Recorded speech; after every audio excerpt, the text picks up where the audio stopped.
People love him already. He's got the Rhode Island twang. The long pass to Moore and a pin block from Martin. Tune in to Cam's Corner. He's going to make it here. Draws the foul for another Rhode Island and one. He's got his own podcast.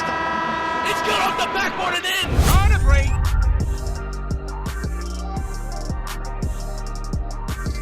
And we're back, guys. Welcome back to another episode of Cam's Corner, Season 3. I should have this up. I actually don't know what episode of season. Actually, Season 4. Season 4, Episode 2. Jackson's to Pain was the first episode for Season 4.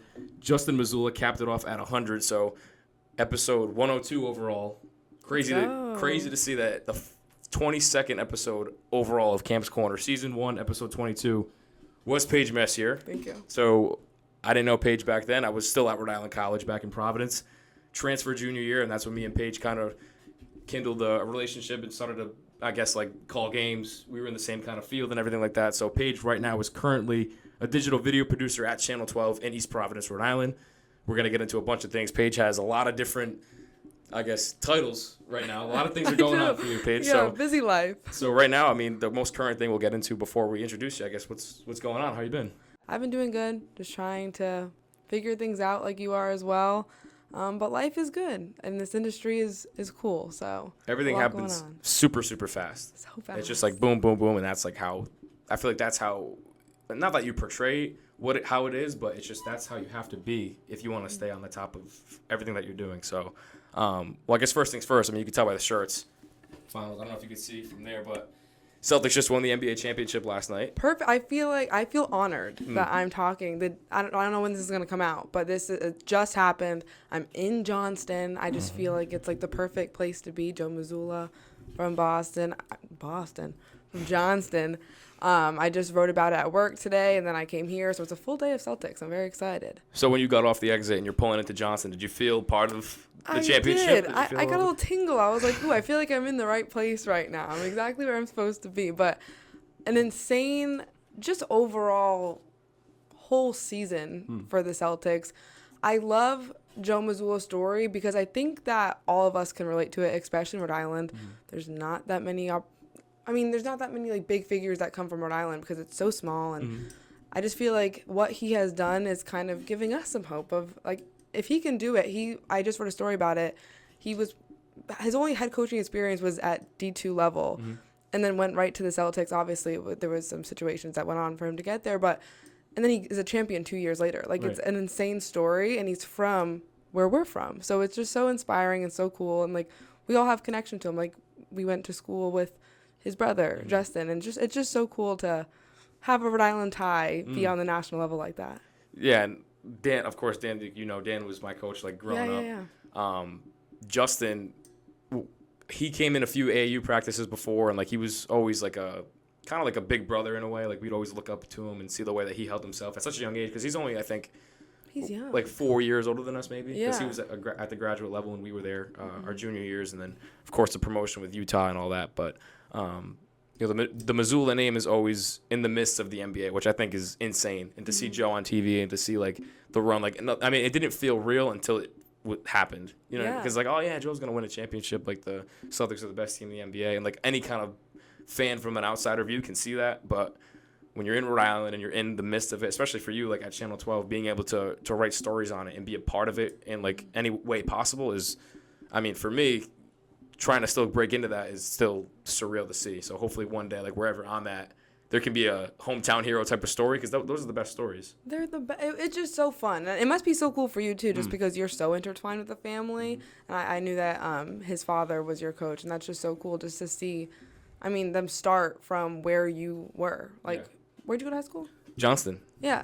So cool. So like for them to like, it's homegrown, and for them to get there, it's like, wow, maybe I can do it too. So it's pretty cool. For sure. And we'll definitely get into all the stories that you cover at Channel 12. But most recently, Miss Rhode Island USA, you were a participant in that. I did. Second runner-up, or how does that? Second runner-up. Right. Yeah. Okay. Everyone was like, "You got second place," and I was like, "Not quite." So that's third, right? I got third place. Okay. It's easier to say third, but I don't know. In the pageant world, maybe they say it's different.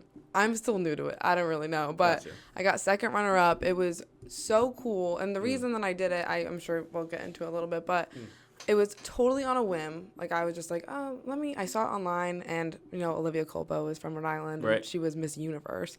So I was like, I'm just going to sign up. Like, it can't hurt. And I did it, and it was, like, the most eye-opening experience. Like, I've never been a better version of myself. And the whole pageant, I know it sounds, like, silly 'cause it's, like, a pageant, but it's very, like, similar to my experience, like, where I'm going to work, because it's all, like, you. Like, you have to put the work in, and it's that you get judged on stage presence, interview question on stage, like how you carry yourself and confidence and everything that can translate right into what career I'm trying to get into. So I did it because of that. I was like, maybe I can get my face out there. But then it turned into like this whole thing, and I had so much fun. I got 3rd out of 50, which was pretty cool. People have been doing it forever, and I was just like, oh, I'll try. And it was so much fun. I'm going to do it next year. Hopefully I'll win. But it was awesome. So we'll get into all the, ins and outs of it. The but nitty gritty. Right. But the big thing I want to kind of know is, like you said, it kind of helps with everything that you're doing in sports. So how does it feel to be like on the other side of that? So for me, I've only been on a handful of podcasts. I've interviewed very rarely at times, but to be on the other side is always the best, to share your story and to kind of give back what you have to say to whatever's going on. So, one, what were the types of questions they would ask you on stage? And was there behind the scenes stuff? And how did you feel being on the other side of that? Yeah, it was cool. It's always fun doing something new. And like you said, I'm so used to doing interviewing and doing right now at Channel 12, as we'll get into, a lot of the behind the scenes kind of stuff. So it was really cool being on the other side. It was really simple questions like, why do you want to win? And then I would be able to bring my sports into it. I want to inspire women. I want to go do something for the first time. Like stuff like that. And there was a lot of questions like that. They asked me what's hard about being a woman in sports, which I thought was a great question. On stage, they asked if I'd rather be the president or the first lady, which I thought was interesting. But I said the president, and then I explained. Yeah. It was very basic questions, but it was so much fun. Behind the scenes is kind of what you would expect. It's just like all the girls getting together. And when I first went in, I was like, these girls are gonna be like hard to get along with, because I thought everyone has that mindset of what pageant girls are like. It was just all strong, independent women like supporting each other. I met so many friends. I networked. I met some people that work at the AMP at like all these different places. So it turned into a networking experience, which again I'm sure we'll talk about. But it's so fun to be on the other side and being able to tell my story, and that's why we do this. Exactly. Yeah. Was there a lot of, I guess like sports, not like sports people, but people that you kind of recognize and you were like, oh, I didn't know you were doing this, and like they kind of opened more doors for you for what you want to do? To be honest, no. I didn't know anyone. Like, I was thinking, like, Rhode Island, it's small. I'm going to know, I didn't know anyone. Yeah. So when I walked in, I almost left the first day because I was just like, I do not fit in here. But I, didn't know anyone. I met some, like I said, people from the AMP that they were, either, husbands or wives of people that were attending. But no, Nicole Menor from Channel 10 was actually a judge. So really? I knew her. Yeah, she was a judge. So when I saw her, I was like, oh, familiar face. But I like going into those places that I know no one, because it's a clean slate, and I have the opportunity to practice my networking, and that's everything in this industry, as you know. Yep. So I was just able to go in there, be myself, tell my story, network with a ton of people from all different industries, because really you don't know who's going to be able to help you in the future.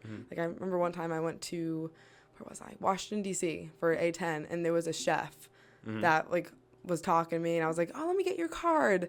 And he ended up being the chef for the NBA team there, and he was able to connect me. You never know who knows everyone. So it was just cool to just be able to go in there, be myself, and just meet new people. Yeah, it's so crazy. Cole Swider, somebody you know. Yeah. I was able to finally get in contact with him. I forget what number. Yeah, I forgot what number it was, but he had a great time. We had a great interview, great talk, and it was really cool to deep dive into the NBA, right? I'm sure you had the similar conversations with him. He's a cool guy. Super cool, super humble, and I love that, especially being from Rhode Island. But very faithful. For sure, yeah. He talked a lot about that. But he contacted me with Eric Reed, who's the play-by-play voice for the Heat. He's been doing it for 35-plus years. He was the first ever broadcaster for the Miami Heat, and he's been doing it since then. So he's like, here's his number. Reach out, see if you can get him on the pod. And we had it. I had him on, and talking with people like that is so cool. And then be able to put that on a resume, especially your reactions to winning and getting third or second runner-up, how they say it. Yeah, that you can use that in a tape. Yeah. They can see you've done this, you put the work into that, and I feel that all, again, like you said, correlates to like your main goal in my eyes, like what I've seen from like an outsider's view. Yeah, and that's what's cool about this industry is like it challenges you to put yourself in those situations that like other industries weren't. Like for example, I used to want to be a teacher. If I was a teacher, I'd probably both my parents are teachers. Like, but it's like a comfortable kind of job. Like you go, you get your degree, you work, and like you know what you're getting yourself into.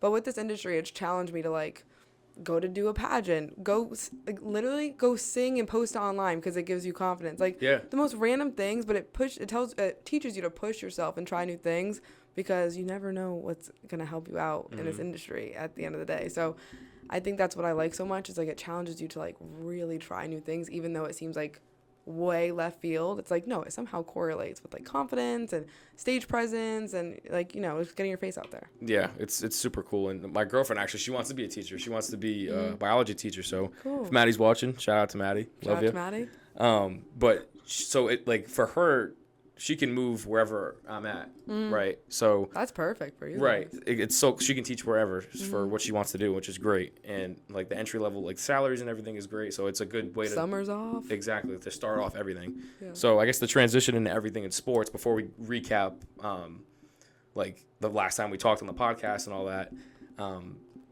It like if you were to have to move for a job position, you got this, you know, once in a lifetime offer to kickstart something even bigger. What would be like your mindset at that time? So for me, like I'm kind of in that process of getting interviews and really not knowing what's to come, but I'm ready to take that next leap. And like I just said, Maddie's ready to take that next leap. Exactly. Like it's super, like it doesn't feel real until it happens. Like we just talked about with the Celtics, but what would be your mindset? You think? How would you feel if you had to leave Rhode Island and leave your hometown in East Providence? Yeah, I mean, the hardest part of this whole thing for me is my family. I am so close to my family.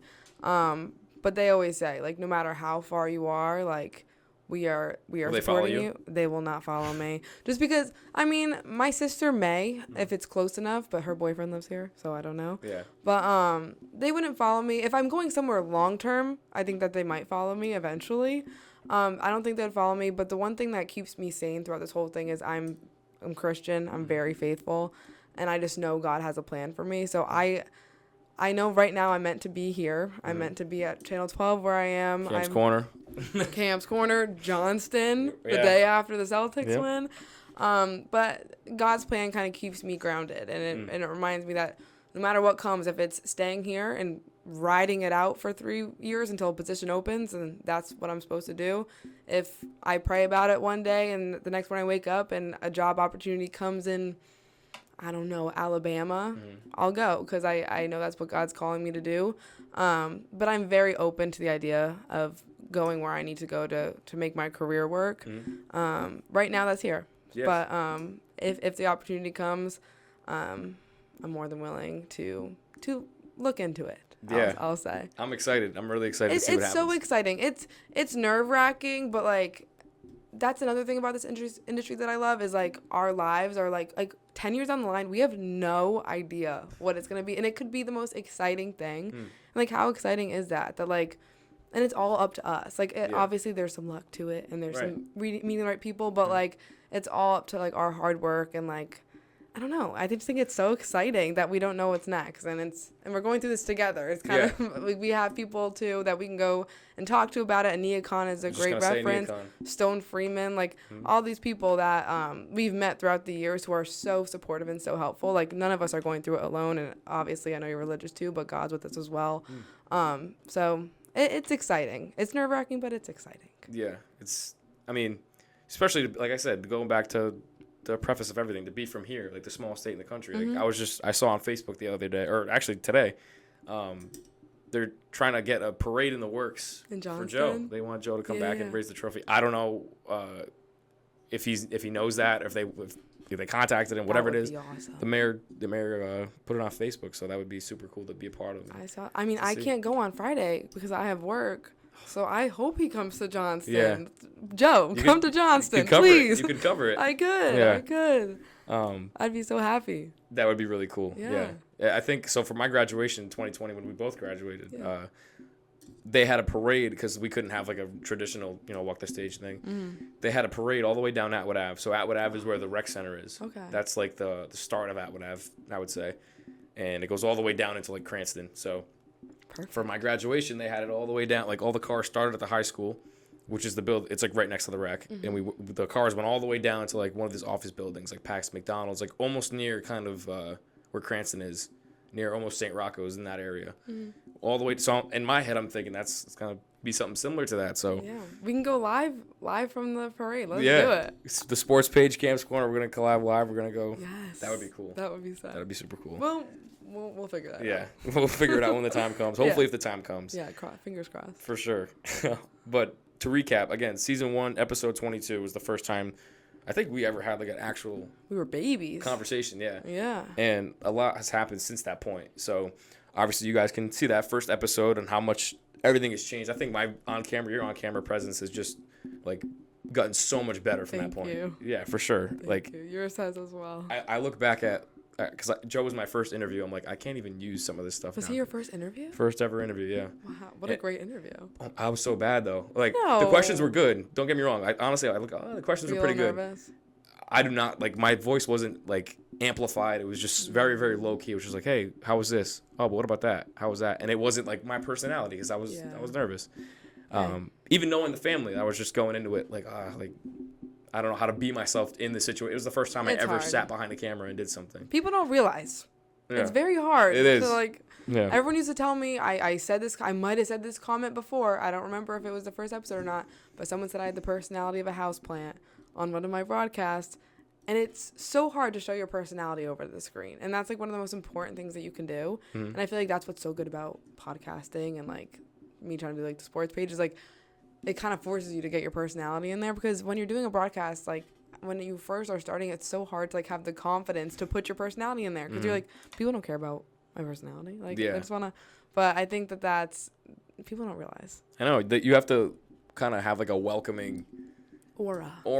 And then that's how people kind of get adjusted to it. But off the rip, they don't get that we're students and we're trying to learn and get better at this. Old, yeah.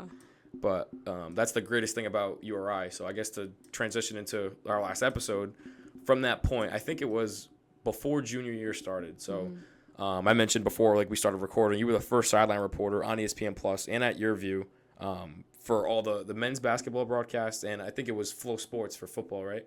Was that still Your View too? Yes. So that was the first ever time they had a position open like that. So that was really the start to junior year. So talk about how that position came open. I'm sure Shane Donaldson, our SID, had a lot to do with that happening and giving you that opportunity. But again, we talked about networking. How did you network yourself to be like a head candidate for that? So the funny part is that position was created by me. I don't know if you... I did not know that. Yeah. So I saw... Okay, so my whole mindset was I'm not good at color commentary. Which people can say I am. I'm not. Like, it's not my thing. It's tough. You don't. That's you.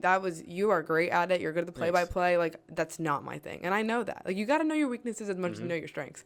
And I was like, I don't want to do that again. I'm not good at play-by-play. I was like, I could make my own little thing. Like, Brooke Boyer, I don't know if you know her, but she's been doing, like, her own little packages on Go Rhody, which is great. I don't know if that was her idea, but she's doing that now. Yeah. I was thinking about something like that, and I was like, I could do that. And then I was like, sideline reporter, like, that's perfect for me. And that's, like, obviously my end goal. So I collaborated a lot. I just brainstormed at home. I was like, what equipment will I need? What will I need to do? Then I contacted Dave Walter, and I was like, will this be possible? He's the broadcasting leader. I don't really know his position. One of the producers, right? Producers, yeah. And he was like, yeah, maybe, probably. So then I went in, and we, like, started brainstorming. Shane got involved. Everyone were just like, yeah, this is great. Like, let's do it. And we did football first, and it was terrible the first day. My microphone wasn't working. The camera guy, like, was supposed to follow me around, but then he, like, left, and I was like, oh, my God. I feel like I remember that. Yeah, I was like, that was one of my first games there, yeah. Yeah, and it was a mess the first game, but then, like, as time went on, it got really good. And I told him before, I was like, if we're going to do this, like, is there any way, like, I can have the position for the year? Because I was like, I want to make it, like, really strong, and I want to be consistent. So people are like, this is an actual position. And he was like, yeah, like, it's all yours. So I was like, perfect. So then we went into basketball as well, and it was just, like, it was a mix between networking because they trusted me that I was going to put the work into it to make it good. but also innovation, where I was like, it's so valuable for you to like you need to bring value and bring people what they don't have already.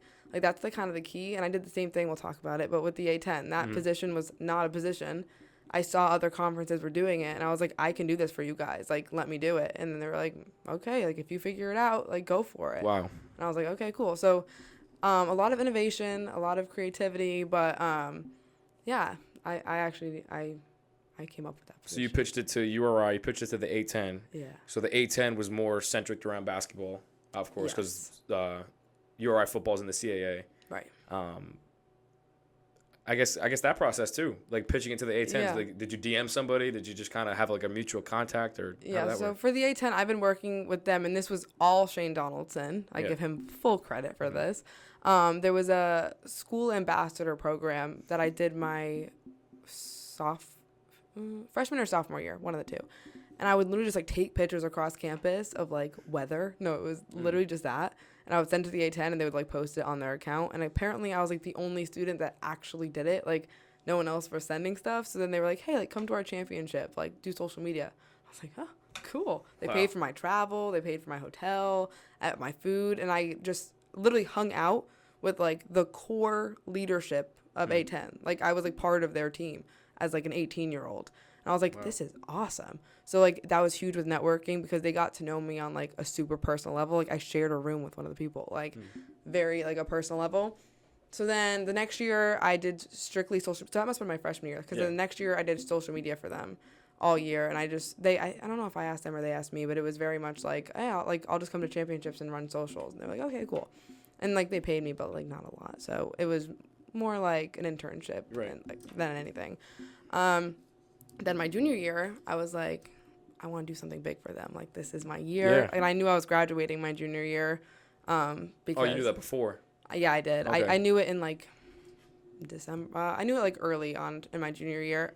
So I was like, I got to do something big. I got to, like, end off with a bang. Yeah. So I pitched the idea to them, and I was like, we want to show the athletes' personalities. Like, this is the way to do it. Like, I can interview them. Like, I'm very good at, like, taking, like, the personalities out of people. Like, I can do that. And then I pitched it. I made a video that actually got posted. That was, like, my little trial. Yep. I don't know if you saw it. I was, like, in the Raptors of URI, like, my name is Paige Messier, and I'm going to be your I think so. It's coming back to me a little bit, yeah. So that was, like, my, like, trial. And I sent it, and then they posted it, and I was like, I guess it's a thing. Yeah.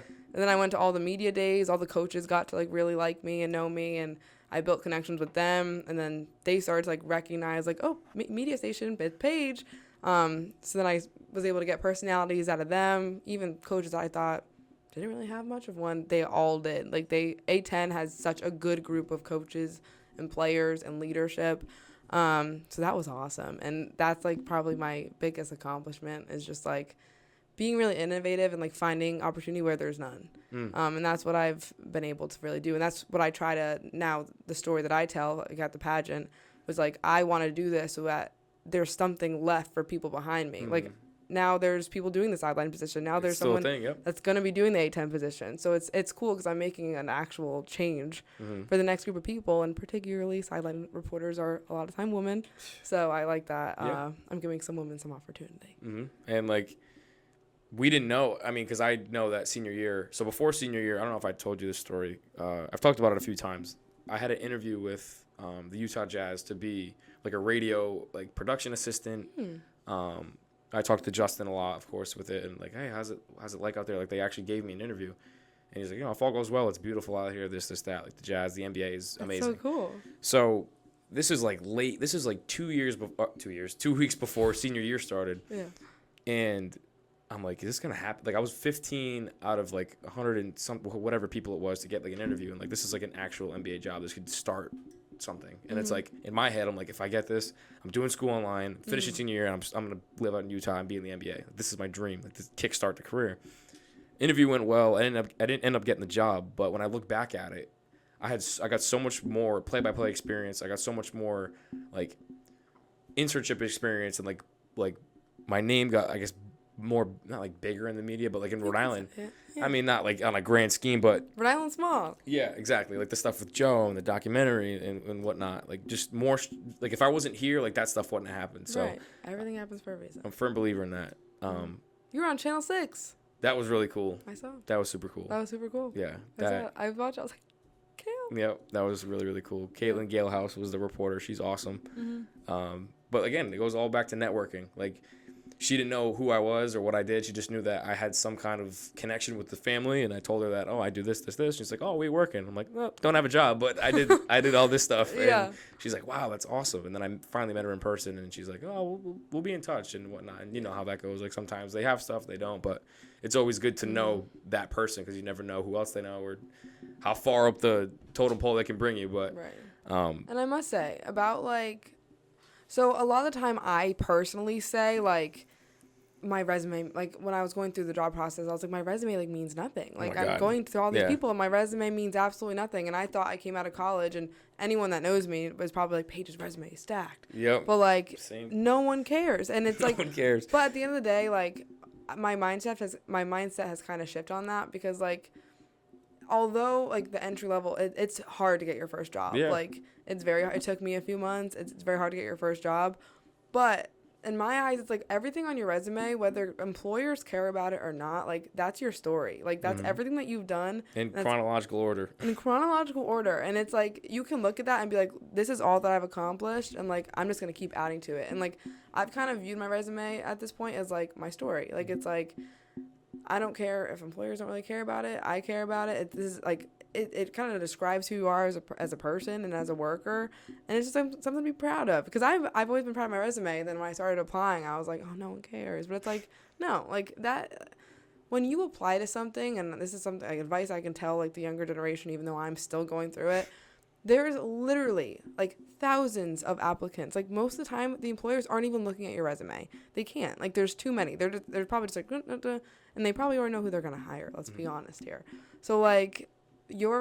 Don't get discouraged when you're can't find your first job or having a hard time and you're like, no one cares about my resume.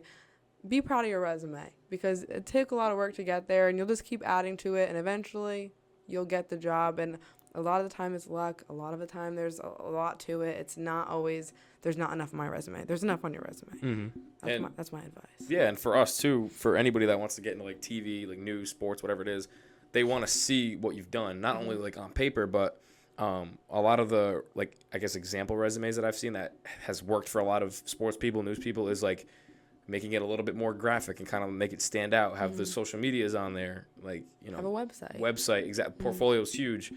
So with all the experience you had with the A10, ESPN Plus, we talked a lot about, like, you starting that position. And something super, super cool at the Ryan Center, I'm sure you already know what I'm going to say, with Jimmy Butler, Kyle Lowry. Oh, yes. At the time, Kyle was on the Heat. Little rumor, Devin Carter's dad was an assistant with the Heat. PC, Providence College, came to Rhode Island, URI in Kingston, Rhode Island, in the Ryan Center. I can't believe this was after the first podcast. This seems like so long ago. I know. After the first podcast. This was probably a year after the first podcast because it was like in that December. Well, no, we did it in like the probably like the summer. It was a while. But still, like we didn't have like another episode or whatever. Yeah. So a lot's happened since that point. Yeah. But I remember like all the media people. We had Kyle Standing was a senior. Adam Bernstein was a senior. Ania Okan was a senior. Like we had so many people. You technically were a senior. Like this was your last like go about. Yeah. And I was gonna say hurrah. I didn't know what word to say, so I said last. I don't know. It's okay. But so that was like a rumor going around. Jimmy and Kyle are gonna be here. Like, that's not gonna happen. See, the rumor was going around. I had no idea. Me either. I had no clue. I thought it was going to be Lamar Odom. Everyone's like, "Oh, a big guy's gonna be here." I was like, "Oh, it's gonna be Lamar Odom. That's gonna be super cool." Yeah. Then I'll let you continue. But then they were like saying that. I was like, "No." I'll tell you, like from my standpoint, but like you actually got to talk to both of them and interview them. So that's super cool. Yes. But I was doing newscasts for the cigar, 5 cents, good 5 cent cigar for Rhode Island, and something that I didn't really do a lot. I was trying to get into the broadcast and be like a color guy, play-by-play, but I was like, you know what, let me be versatile and try to do as much as possible. And that's helped me out a ton in this job process now. But for sure, backtracking a little bit, that was like one of my first go-abouts at it. And I'm sitting on the baseline towards the entrance to like the media room. So like the one furthest to like the I think Where that's, JV is. Yeah. Yeah. So I'm sitting on like the right side over there, on the right side of the stanchion. And I'm sitting down like crisscross like on the baseline, not even in a seat. People start coming in. I get a bump like on my back, like someone like pushed me a little bit. I'm like, oh, so I turn around and he's like, oh, my bad, it's Kyle Lowry. He shakes my hand, rose gold Rolex, just shakes my hand. I'm like, oh my God, it's Kyle Lowry. Yeah. So I'm like, no worries, man. Like, it's a pleasure to meet you. So then he goes and sits down. Like, do it again. Goes and sits down to his seat. And I'm like, you know what? Like, there's no one sitting next to him. I want to get up and go sit next to him. Yeah. So I sat like, I didn't like sit like right next to him, but I sat like a seat or two. I'm like, hey, my name's Cam. Like, I'm a reporter or whatever here, and I do this. Pleasure to meet you. I asked him like one question, like, what would be your best advice for somebody wanting to get into sports? Mm-hmm. And he was like, oh, so what do you do? Like, not even like saying anything. He's like, what do you do? So I told him everything I did, like the podcast, what I do. He's like, just keep at it, don't stop. Like, kind of like the same thing that people say, but it's super cool to hear that from an NBA player, right? Yeah. So I'm like, oh man, pleasure to meet you. So obviously I couldn't sit on that same spot. So like a few minutes goes by and I'm kind of walking around. And then the lights go down. They're about to start with the national anthem. Jimmy Butler walks by. With the fur coat. Like, can I get a picture? Took a quick picture. Yeah. You're not supposed to do that in the media either. If you're a part of the media, do not do that. I didn't know that. I was young. I was first time in Probably a great picture. Kinda. It's like my face is kind of like, it looks photoshopped, but I think I've seen it. The Kyle one was good. That one was before the game. It was stand up. That was cool. Yeah. But back to you, like how that worked. I wasn't supposed to go. But you obviously had the idea like, oh, we should do this. We need to do this. I saw you like quick, like you were super quick with it. You had a camera pack, like had the battery, little quick camera, boom, and it was a package at halftime. Yeah. That happened super fast. It did. Run me through that whole process and your mindset during that quick change of events. Yeah. So I was still young at this time. Like I know it seemed like I've grown a lot. I always say in the past like 2 years. At that point, I think I was 19, and I'm only 21 now. And I was like freaking out. So I was not supposed to go to that game because there was no sideline reporter because it was Providence College and URI, so it was national. And so then I was like, okay, like how can I get in there? And I could have gone anyway, but I was like, how can I work? So then for that game in particular, I was like, you know what? I think there's going to be some Rhody alums coming in. Let's do a package for the next halftime. Like, so James O'Leary came with me. Yep. And he was like, I'll be your photographer. And I was like, this is awesome. He got me all set up, and I had done the whole point of me going was to do an interview with JV, and like be the person for a day that like throws the like a hype person for the day. Yeah. So then I found out that someone cool was coming, so I was like, I wonder if I can interview them. And I was like, because I was already doing a few people, and then I didn't even know who was coming until they walked in, and then they walked in, and I was like, I'm not ready for this. I was like, I'm not. But in this industry, never say you're not ready. You get yourself ready for the opportunity when it presents itself. No, even if you're not ready, you're ready at that point because you get yourself ready. You're going to make it happen. So I took some deep Sharpay breaths, and I was like, all right, let's do this. So then I just went up. At first, I don't think Jimmy was there yet. No, so that was after. So I went up to Kyle, and I was like, hello, sir. And I just, like, shook his hand. I was like, my name is Paige. I was like, I'm going to take 2 minutes of your time, not even. I was like, can we have a little conversation? He was like, sure. He was so nice. Oh, my God, he super was nice. Awesome. Yes. So I'm freaking out. I'm not going to lie. I was really nervous because at this point, like, I was just interviewing players. Like, I don't even think I was interviewing coaches at that point. So I was, like, super, super nervous, but it ended up going great. I mean, it was loud behind me, and I was, like, screaming into the mic. Could have been better. It's like the interview with you and Joe. That's how I feel about the interview with me and Kyle and Jimmy. It's your first, though. You look at it. Yeah. If I had the opportunity again, if they come back, it will be a lot better. Oh, my God. I say that all the time. Yeah. But then Jimmy came in, and Kyle was in, like, a jumpsuit, like a sweatsuit. Yeah. So very chill. Beanie. Jimmy comes in. Fur coat, blinged out, like, sunglasses. And I was like, oh, my God. Like, he's gonna be so mean to me. I was like, I can't do this. So then I like tap him like when he comes in, I'm like, can I interview? He's like, I'll do it at halftime. I was like, oh, sure. So I walk away, and then at halftime he leaves, and I was like, oh no. Damn. I was like, oh no. But then he came back from halftime, and I started running after him because I was like, he told me yes, so like I'm gonna get it done. Like, if you have the opportunity to interview Jimmy Buckets, you're gonna get it done. Like I was like, I'm doing it. So then I, like, tapped him again. I was like, I'm so sorry. I was like, but can I just, take a second of your time? And he was a little bit like, okay, come on, let's do it. And I was like, okay. So then we did it. He ended up being, like, so, like... He seemed pretty cool. So funny. Yeah. Like, so funny. He was laughing. He was making jokes. It was, like, the best interview ever. And, like, all these, like, Twitter accounts started being like, oh, can we use this video? And I was like, sure. And it was awesome. He started talking about flopping right in front of Kyle, which is, like, funny because, Kyle's a flopper. Yeah. And it was so funny. It was such a good experience. It was good, like, experience-wise, just, like, get it done to know that, like, I can do it. Like, you're not going to get much, like, higher status than Jimmy Butler. You're just not. I did Jeff Doughton after that, which was pretty cool. I did a few other people. Quinn Cook was there too. Yeah. Was it easier to do them once you had that? It was. It was so much easier. And also what I found is, like, when you have time to have conversations with them before, it's also a lot easier because, like, it's so transactional when you just go up to them and you're like, can I do an interview right now? And then it's like they don't care about you because it's like, yeah, sure. But when like Quinn Cook, I was able to sit next to him before because I had planned it out to do it at halftime. So I like sat next to him. I talked about his relationship with Brian and like all of this stuff. So I had a relationship with him slightly before I got to interview him. So it was so much easier. And I felt so much more confident anyway because I had been doing it for a while. But those were some pretty cool ones. At URI, I mean... Doesn't get much better than that. That was sick. No. Yeah. You're not going to get any better than that at URI. That's pretty cool. Yeah, and if they ever do retire Lamar's... I don't know if they have plans to do that, but if they ever do that, like... That would be an even cool, like, you could do the same thing with that if you're still here at that point, if that happens. But if the stars align and it happens. You too. Well, no, I'm not going to. Oh, me, yeah, if I'm here. If you're here. I was like, wait, I'm not going to get my jersey retired. Like, what's going on? Johnston. Johnston. I was barely, not even 1,000-point scorer, but. That's pretty good. Not even close. You're like, like 200. Yeah, like, let's say like 4 maybe. Okay. But anyway. Almost halfway. Like that NBA experience is crucial. I feel like that sticks out again. But going back to like resumes, I don't use that enough.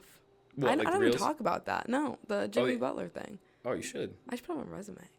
But you have it on your website, right? It's like isn't it like the header? Because I looked at it before we started. It's like the kind of like a montage type of thing. Isn't that cool? It is. Like that sticks out when you click on that. Like, oh, Jimmy Butler. Like, everyone knows Jimmy Butler is, right? That's what I lead with on my website when I have like my podcast page. I have like a little tab for like notable guests, and I'll put the link. So like obviously Joe's at the top, and like Cole, Eric Reed, who I just talked about a little while ago, like Drew Carter, awesome guy, awesome. Like what other NBA players? Ricky Lito, just people like that. You had someone on the Cowboys, right? Ricky Lito played in the NBA. Yeah. So Sam Knox, shout out Sam, he's the best. One of his friends from his hometown got drafted by the Cowboys, and now he's with the Lions. Oh, cool. So his name's Sean McKeon. So he was a great interview. The people like that. So like notable people, so like they depict it. But that's what I feel like sticks out again, like we talked about, to the employers the most. So when I was at 12 in the last summer, I never met David Duke, like ever. He had a camp at Moses Brown. I think it was at Moses Brown, or it was like across the street from Brown University. In some like one of like the complexes, and I had to interview him. Like I wasn't gonna be on camera or anything, but I had to ask him the questions to give the sound bites back to Sam, and it was great, or Maury, whoever it was at the time. But it was really cool. So, but I was nervous for you to be on camera with that. It's like, where did you go from that point? So after all those like in your head, like I know you're always like, okay, how can I what's next? Like how do I boss up from that? Yeah, I'm like that too. So like I had the documentary for Dan, like it was a great day, and like I wake up the next day and it's like, how can I like better that? How can I do something even bigger than that? Right. So your mindset, junior year's almost done, you're almost graduating, all that stuff happens quick. Like what's your mindset in your next, I guess plan of attack after that? Yeah, I mean it's hard. Like it's hard not to be too hard on yourself, which like and it's like sometimes you just have to like appreciate the wins and like take a second and like, and I know it's so hard for us because like we're always trying to like get the next thing, but one thing I've learned throughout my experience in this industry so far, just like when you win, like just celebrate the small literally wins. Just celebrate it. Like you don't always have to like automatically do the next best thing. Like you should eventually, but like that's one thing that I've really tried to like do recently, especially like with Miss Rhode Island. Like I got third and I was like, the very next day I was like, how am I going to win next year? That was the first thing that I thought. Like when literally before I got off stage, I was like, next year, what am I going to do to win? And it's like, then my family kind of grounded me and they were like, you got third. Like that's pretty good for your first time. First try. And again, that's like teaching me like that experience kind of helped me like with my work experience. It's like the job at Channel 12. I was like, all right, how am I going to get to the next step at Channel 12? And my boss actually was like, be present, do what you're doing good right now, and like you'll get there. And I was like, you know what? You have a point. Like you just have to be present where you are, do your job well, and like the good things will come. Like just go above and beyond and the good things will come. However, I think Stressful. stressful. I think the Sports Page is my answer to that. Like, that was what my next step was. Like, once I started doing all the sports interviews and the sideline reporting, I think the Sports Page was like the baby of it. Like, I think that's what got bred. Did you come up with the name? You did? I did. Yeah, the Sports Page. I didn't come up with Cam's Corner, so. You didn't? No. My buddies, do you know Nick and Tom Camella? Yeah. So they just moved down to Florida, so I'm missing them like crazy if they're watching at home. But They moved? They moved. Yep, they left. They're done. They said, we're done with Rhody. They went to Stonehill. They played Division I football down there. But it was one day just in the car, and like right after COVID, and they're like, oh, you were a good 3-point shooter like in the corner. Like, what about Cam's Corner? I'm like, duh, why didn't I think of that? So That's good.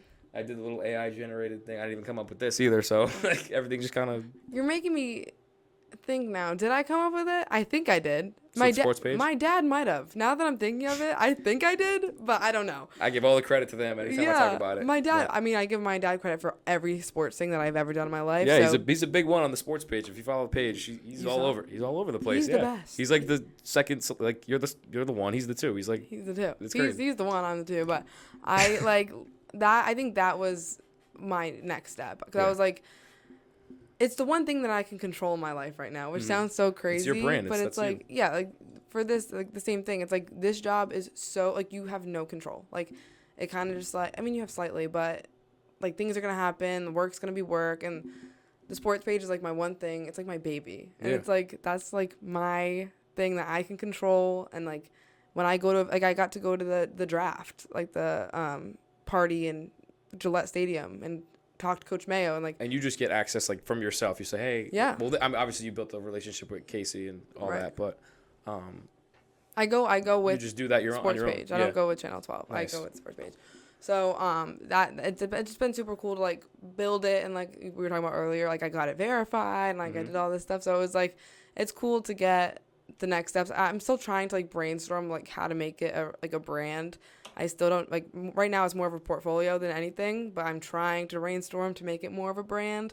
We're getting there. It is. You got the little logo. Like that's do. the whole part. That's pretty cool. Like the like professional headshots, you work that way into the logo, and that looks awesome. Thank you. But you know, like you're always trying to do the next step and like really make it professional, and I'm trying. It's hard because when I work 9 to 5 Monday through Friday, so it's like I have a full-time job. Like it's hard to also do that. And my dad always bugs. He's like, Paige, post. But I'm like, Dad, I am tired. Like, and you don't want to wear yourself out.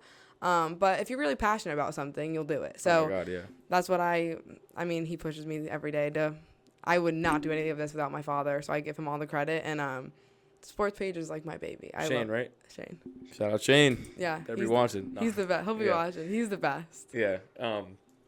That's how I go through everything, especially like with posting. Like sometimes like you have like a dry spell where you don't have anything for a week, and it's like, it's what tough. do I do? Right. Like I remember. That's why I did Tableside Talks. Yes, it's something new. It's something just to keep posting. And it's easy. Like not to like be like, oh, easy's the better but way. It's quick. But everyone has such a short attention span. It's quick. If he Yeah. cracks a joke and it's a lot, it's like that's a reel. That's a 30-second reel. Right. It's sorry, you were saying something. I interrupted no. you. I always look at these articles on the wall about the documentary, and anytime I have a guest in person, it makes me think back of like oh my God, like just sleepless nights, like just working on it. I remember I just told this story I had an interview for a job. I told the story in the interview. I was talking with Nick Hoyt. Nick and Ian are the best at Channel 6. So supportive. I love them. They're the best. I was supposed to work with them instead of 12. I might have told you this too at some point, but I was working. Maybe. I was like working towards an internship with them. I was like, I have the Sports Hub experience in Boston. I have radio experience. I have the ESPN experience. Like, let me get everything I can to build like, a good, solid, real resume, whatever. So, I would always put it in Nick's ear every game. Hey, Nick, like, any word on the? It's like, oh, we'll get to it. And then like the application finally goes out. So I submit it, and I told Nick, hey, Nick, I applied. Just to let you know. Like, great, thanks for following up. On my birthday, the March 31st, on my birthday, he's like, Cam, you got it. This is great. Yay. We're gonna go through everything, and you're gonna come with us in May or whenever the semester's over. So it's not set in stone, but it's set in stone with me. I just gotta confirm everything. But I just wanted to tell you congratulations. Wait, this story goes bad because you ended up at 12. Yep. So he's like, gosh. Not bad. Everything happens for a reason. What you mean. But yes, during that time, yeah. So March 31st. This is March 31st. I'm at Twin Oaks with my parents. I'm like, oh, I just got the internship with Nick. And they're like, oh my God, that's great. So we celebrated that. I celebrated my 21st birthday. Woohoo. It was awesome. Yeah. So then I'm out in Gansett. This is my first time like moving away from school. And I'm at Bonnet Shores. So I'm like 10 minutes away from school. It was great. I had a great spot. But I'm in the midst of doing this. So April 6th, I put out a trailer. I literally, Danny's day of passing was the 22nd. So I literally had 2 weeks to put everything together that I've been working on for the last 8 months. I put out a trailer on the 6th, and it blew up. And like, I'm not even just here. Like I never like to like brag about that stuff, but it blew up. And I'm like, wow, this is awesome. This is so awesome. Joe texts me, all this stuff happens. And I'm like, this is a great day. And I'm going to celebrate today. I'm going to take a break from it and go celebrate. But right before I get in my car, and I got a call from Nick. Nick calls me. I go, oh my God, like, what's up? How you doing? He's like, Cam, like this, that. Long story short, they just didn't have an internship program. So like they didn't have any internship, any interns at all. Yeah. So I really don't know like the main reason, and it's nothing like Nick could have controlled or whatever. But he's like, I'm gonna put a word in for Channel 12. We'll see what happens. I'm like, oh my God, like, you know, like Danny always said, it is what it is. So I just kept my head down, kept working. Long story short, Maury called that next week, and you know, it happened. So then the next week after that, Channel 6 comes and they document that. So it all goes back to like just doing like it is what it is, and all, you know, everything will prevail. And I think that tied into what we were talking about, like just like, again, everything happens for a reason, all that stuff. So you have to have some sort of faith in this industry. Exactly. Like, if I didn't have my faith, I don't know. Like, my mind would just be crazy. Right. And I'm sure you thought that like during the graduation period. And but the Sports Page, I feel your pain. Don't you worry. I feel it. I was a waitress I waitressed my whole life, but I was waitressing from May to November. And I had nothing. And I was like, oh my gosh. I was like, I have 2 degrees and I'm waitressing. Like, it's I'm a bar back. I've been doing it since I was 16 maybe. It's good. It's not money. bad. It's just good like money. It's the word. I hate working with people. I'm sorry if anyone's watching this. I just don't like, because people can be mean, especially in a restaurant. They can be mean, but I don't envy waitresses at all. No, I give them all the credit, and they deserve the tips. Like, we deserve the tips. Tip 20%, y'all. But again, that period of graduating, it's tough. Like, it's your mind is scrambling. But again, tying into that story that I just told and everything we've been talking about, like, everything happens for a reason, right? So the Sports Page was your brand. Like, that was something that you were able to get kickstarted off the ground, kind of similar to this, but at a more like grand scheme of things. And you get it verified, and it's more tied into Channel 12. You're at Patriots events. You're like outside of Gillette. You're doing all this stuff, right? So I guess how did that open the door for the opportunity with Channel 12? How did all this kind of, obviously being from Rhode Island and being always around the people helps in a way, but still, like, you still had to apply and go through all that process. So how does all that you experienced tie into that hiring process? Yeah, so I mean, I literally applied to like 50 jobs, like not a day, like literally like nonstop. Not having a job is a full-time job. Like, you're applying to jobs like a full-time job. It was crazy. And like you said, I was just like trusting the process, and again, like, this industry looks so glamorous. I was literally waking up before my shifts at Cello's on the waterfront at 3, and I would drive myself to Gillette in the morning. I didn't have any kind of passes or anything. I would just stand outside the stadium in the rain and just like and talk. And there's no reason why I had to be there. I was just like, it looks good. Like, it looked good, the stadium behind me. Maybe I'll see a reporter walk by. Maybe I'll see someone. Like, it was just like, and I did. I like Tamara. I saw her all the time walk by. She's a Patriots reporter. Yes. I'll talk to her. It's just like little things like that. It's like, I just wanted to be down there. For sure. So it took a lot of that, just like free, like going down there, like doing nothing. And I had the time because I didn't have a job at that point. So I was like, you know what? I'm just going to do that. But I was applying to jobs. I wasn't getting anything. But then I knew I was building my reel. I was like, I'm going to get something. Like, I'm doing stuff nonstop every day. So then Channel 12, I was actually at the A10 Media Day in October. And Channel 12 had reached out to me, and because I was an intern there. And I think one of the employees had mentioned my name about this job. And I was very, like, hesitant. I was like, I don't know. Like, it's not sports. I don't know if I want to do it. But at the end of the day, I was like, this is my offer. I was like, I don't really have any other offers. And I was like, it's a really great market, like, surrounded by such good workers, such good leadership. And I was like, I'm going to learn if nothing. Like, if I get nothing from this, I'm going to learn the news industry. I'm going to learn behind the scenes. I'm going to make money. I'm going to have dental insurance. I was like, this is going to be great. So I ended up taking the job, and for the first 6 months of me being there, I was a digital content producer and assignment desk. So I was working every single weekend. I worked on Thanksgiving, Christmas, New Year's Eve. Like, I worked every single holiday. And I was just like, you know what? It's going to work out. Like, but then at one point, I just realized that the assignment desk part wasn't for me, and it was very negative. I don't know. It was a lot of sad news. I couldn't do it anymore. Yeah. So I was talking to my boss and stuff, and I was like, I need something, like, new. Like, I don't really like what I'm doing. And this job opportunity came up. I applied for it. It's digital video producer, so it's very similar, but it's pretty much I control all the videos on the website and social media. And I knew that meant I can get on camera a whole lot more. So I was like, this is great. So I applied. They were impressed by the work I did in the first 6 months, even though it wasn't what I wanted to do, really. They saw that I was, like, really trying hard. It worked out, yeah. Yeah, so they were like, yeah, it's perfect for you, like, 100%. So then I switched that job. Technically, it's a promotion. So I was like, I'm moving up in the world. Yeah, a little bit more money. You're getting more experience. Right. So it was, I'm doing that now. I've been doing it for, like, a month and a half, 2 months. And it's good. It's building my video editing skills, which is, like, so important in this industry. Like, I'm making, like, 100 videos a week. So it's constant, and it keeps me busy, and I get to do sports stuff, and I love my team. Like, the digital team at WPRI 12 is the most. You guys are always posting. I see that. Most supportive. Like, they're my friends. Like, truly. Like, everyone in there, like, I would go get a beer with, like, outside of work. Like, I love each and every one of them. Like, they made this. Like, I would not still be at 12 if it wasn't for my team. Like, they are the most unbelievable people. I love them. Rhody alums, too, some of them, right? Yeah. A lot of works out. East Providence High School alums is my boss is went to my same high school. So, yeah. That's good. I love my team. Yeah, when you have a chemistry in any situation, it works out great. And they want the best for me. Like, that's what I like, too. Like, they know I love sports. Like, whenever there's a sports thing, they're like, Paige, do it. So I like them. They're pretty cool. Like, deep dive into that, I guess, more so about, like, the responsibility. Talk about kind of, like, the general, like, idea of what goes on. You make about 100 episodes, 100 videos a week. But more so, like, what are you trying to get out of it the most? Like, we talked about it a little bit, but you want, of course, at the end of the day, when you think about, like, 10 years down the line, you want to be a sports reporter. Right. How do you think this is going to help you get to that point at some point? Obviously, this is just the start, but you have to, you always look towards the future. You know me. Yeah. I'm always looking I'm the ahead. Same exact way, but how does this help you, I guess, like, this current time? Yeah, so when I first started, I was 21. I was 21. Still am.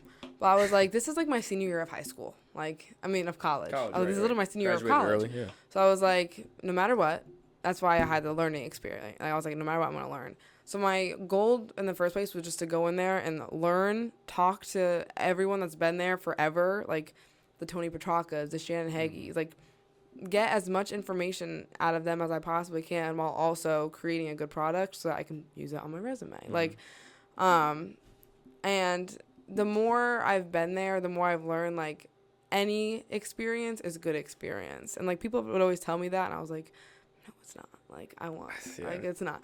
But it is true. Like, I'm kind of, my mindset right now is, like, I'm taking what I can from it. And, I'm performing pretty well there, and I'm enjoying it. So it's, like, I don't know how it's going to help me, to be honest. Like, to be completely honest, I don't know. All I know is, like, I think I'm meant to be here. I'm learning every day. I'm making good connections.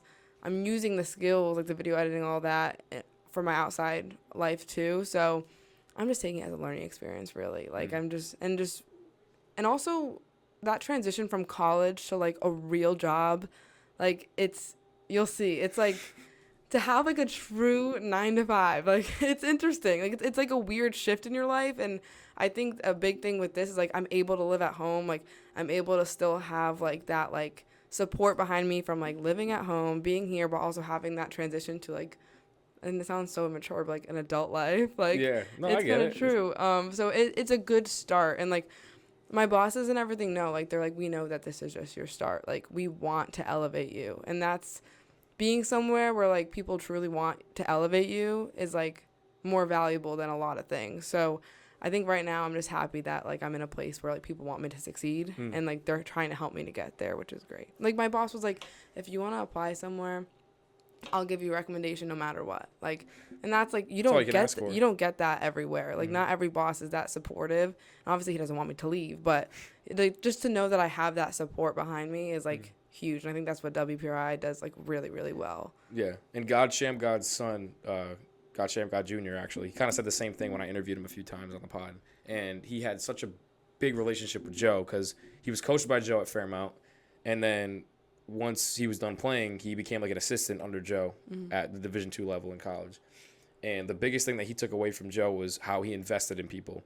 And you just said that your boss invests in you, they trust you, and they want to see you grow. So I feel like if people around you in any aspect can do that, like you're meant to be in that point at that time. So I'm waiting for that. That is everything. Like when I tell you, like one thing I got from the pageant too was I was like, it was like when you realize like nothing's just about you. Like it takes a village for you to succeed. Like truly, like it takes my family, it takes my bosses, it takes like my trainer, like your whole self is like built of so many people. So when you surround yourself with so many great people, and that's what kind of being in a job does, like you're surrounded by like-minded people who also want similar things as you and like have the motivation, because not everyone understands the news industry and like the industry we're getting into. Like you understand it. I'm just saying like a lot of people outside of there don't get it, but like where I am, everybody gets it. So it's like cool to be a part of like a place where like everyone gets it. Like everyone worked holidays. Everyone was away from their family. Like everyone went through that. So it kind of like if I move next, which I'm sure I'm going to have to, like I'll be okay. Cause like I've just gotten so much knowledge from like all these people that have done it. So that's pretty cool. Yeah. I'm excited to see what happens for you. I'll definitely keep you posted what happens if I hear anything. Yeah, I know. It should be coming up soon. It's like, again, that doesn't feel real until you're in it. And I think I'm sure you've talked to a neocon about that a lot. Yeah, for sure. I had him and his brother on at the same time, and that was super cool. He said it felt like a regular weekly family FaceTime video chat. So, and it's like, to reconnect with like people like that, and someone like Adam too, like and Kyle Standing, like all the Rhody alums that kind of helped me like kickstart everything. Zach Austin, like I didn't know anything about Rhody at all. Like, and I'm from here, so to have those people just be like, hey Cam, this is what you do, get this that, like I'm not, like 7 or 8 people did that for me. So I can only imagine what it's like when you have like a whole work crew that is like not only you but everybody there, and it's like that's like your family. So and I grew up with these people. Like I grew up watching Tony. He was Petrarca. in my first grade class when he came and was like our guest speaker, like first grade. Yeah, and that makes me like little Paige would be freaking out. And, like now I'm older and like I've been in the industry, so it's like normal. Like that's why I try to appreciate things more. Is like little me would be like, oh my gosh, you work with Tony Petrarca. Right. Like that's so cool. Especially so you just being from Rhode Island. Yeah, you just gotta appreciate the little things, little wins. Yeah, little wins for sure. Yeah. I guess that kind of wraps up everything. We recapped everything since the last time we talked. Recapped all like the big things that are going on, which is awesome, and I love that. I love seeing like the brand getting branched out into different segments and doing like something different every day. I love that because I try to do that with like reels and like different ways to post things, how to create a little quick story because the attention span is just so low now. So I'm sure you deal with that on a day-to-day basis with how to make a story. We gotta collab. We have to collab. Yeah, for sure. And like that's the biggest thing too now is collaborations and sharing and all this. Like it's all about an algorithm. Like it's draining, but it's cool. Like to see like, oh, like this got however many thousand views, or this is doing good. This is not. How do I grow from that? So, I mean, thank you again for copping on. Is there anything else you wanna cap off on? Well, actually, I ask everybody this. $1 million question. I ask everybody at the end of the Cam's Corner. Well, this isn't your first time, but what do you think of Cam's Corner? Second time around. Second time around. I love the in-person. You guys can't see all this, but it's a whole studio, and there's a lot of memorabilia. And I like the vibe. It makes me feel like professional, and it's pretty cool. But I love Cam's Corner. I think that everyone should watch. And especially this episode. Especially this episode. And I'm excited to collab at the Johnston Parade, hopefully. That would be sick. In the next few weeks. Yes. I don't know. I'm proud of you. I think you're doing great. My advice to you and everybody is just like to be present, be grounded, and trust God, because you will not get through it without it. You just gotta be where your feet are and just trust it. Most definitely. At Cam's One Corner, all social media, at the Sports Page, Instagram, Twitter's the same thing. We'll have that in the description, of course, and this will be posted. So you guys will be seeing this tomorrow, which will be the day. Is it that quick? Yeah. This will be the day after the NBA, or 2 days after the NBA Finals. Friday will be the parade at 11 o'clock, so I don't know if will you be working, which stinks. I don't have a full-time job yet, so I'll be there.